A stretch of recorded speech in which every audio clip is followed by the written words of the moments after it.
এই বক্তব্যটি বিশেষভাবে তরুণ প্রজন্মের জন্য। তোমাদের হাতে নষ্ট করার মতো কোনো অলস সময় নেই। তোমরা এই উম্মার সদস্য, এই উম্মার সব সদস্য, বিশেষভাবে যারা তরুণ, তারা নিরলসভাবে উন্নততর সমাজ গঠনের জন্য কাজ করে যাচ্ছে, মানুষের জন্য ভালো কিছু করার চেষ্টা করছে। তোমার কোনো অলস সময় নেই। 8 ঘন্টা ধরে ভিডিও গেম খেলে নষ্ট করার মতো সময় তোমার নেই। তোমার সময় নেই গ্র্যান্ড থেফট অটো কিংবা মডার্ন ওয়ার খেলা। এমনকি নতুন যে মুভি আসছে সেটার জন্য তোমার কিন্তু সময় নেই। সুপারম্যানের জন্য নষ্ট করার মতো সময় তোমার নেই। তোমাকে আরো অনেক গুরুত্বপূর্ণ কাজ করতে হবে। তুমি এই প্রজন্মের একজন তরুণ, নিজের জন্য তোমাকে একটা উচ্চতর স্ট্যান্ডার্ড নির্ধারণ করতে হবে। এজন্য না যে বড়রা কিংবা ইসলামিক স্কলাররা অথবা অন্য কেউ বলার কারণে তুমি এটা করবে।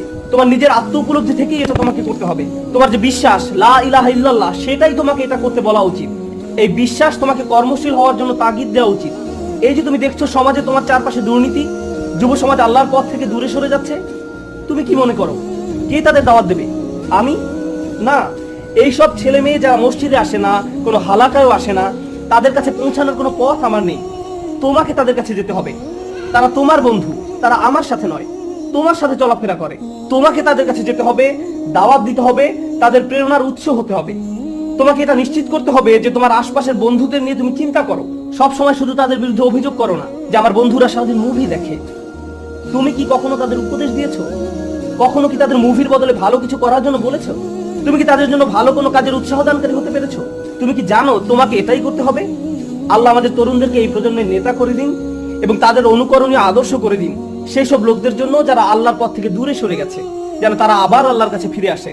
আল্লাহ আমাদের সবাইকে ইসলামের ভালো উদাহরণ করে দিন, যাতে করে অমুসলিমরা এদেশে এসে তোমাদের দেখেই যেন বলে আমি মুসলিম হতে চাই, আমি ওই লোকের মতো হতে চাই, আমি চাই তুমিও ওই রকম হও।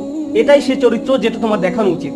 তোমার সততা, তোমার একাগ্রতা, যেভাবে তুমি চলাফেরা করো, যেভাবে অন্যকে সম্মান করো, শুধুমাত্র এসব দেখেই যেন তারা বলে যে আমি মুসলিম হতে চাই।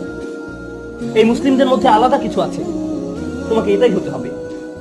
এটা চিন্তা করো না যে অমুসলিমদের জন্য একটা লিফলেট, ওয়েবসাইটের ঠিকানা অথবা একটা ভিডিও দেখিয়ে দিলেই দাওয়াত হয়ে গেল। একজন মুসলিমের চরিত্রই হলো ইসলামের প্রতি সঠিক দাওয়াত। কোনো কথা বলা ছাড়াই তুমি ইসলামের দাওয়াত হতে পারো।